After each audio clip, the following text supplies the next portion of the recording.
Today, Judge Juan Merchan held former President Trump in contempt of court for a 10th time. The judge says Trump once again violated the gag order in his federal hush money trial. He has now been ordered to pay 10 separate $1,000 fines. And the judge says if Trump does it again, he could go to jail. Eyewitness News reporter Lauren Glassberg in Lower Manhattan with the story. Lauren?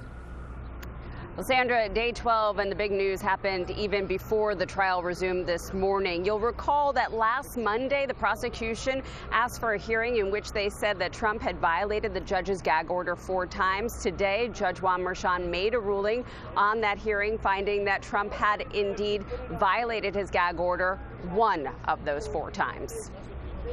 Judge Juan Merchan today saying he isn't just fining Donald Trump $1,000. He's warning the former president that he will have to consider a jail sanction going forward. The judge said the last thing I want to do is put you in jail. And he said, you are the former president of the United States and possibly the next president as well. Trump is being held in contempt for a comment he made about the jury on April 22nd. He said this. That jury was picked so fast, 95% Democrats. The area is mostly all Democrat. You think of it as just a purely Democrat area. It's a very unfair situation, that I can tell you. Last week concluded with one of the former president's closest advisors and communications director discussing the hush money payments to a Playboy model and a porn actress. Hope Hicks testified under subpoena and sometimes tearfully. She spoke about how negative stories about women were a concern for the campaign and how those stories should be handled. Hush money payments was one option used, and it's hush money payments to Stormy Daniels, and how those payments were allegedly covered up to protect Trump's presidential run that are at the heart of this case.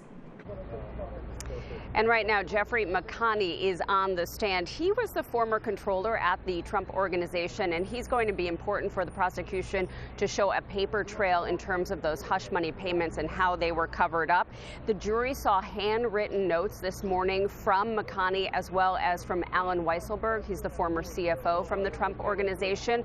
Those notes listed that they would cover those hush payments up as legal expenses. He testified that much of the money came from Donald Trump's personal bank accounts, and all of this was happening while Trump was already in the Oval Office. Live in Lower Manhattan, Lauren Glassberg, Channel 7 Eyewitness News.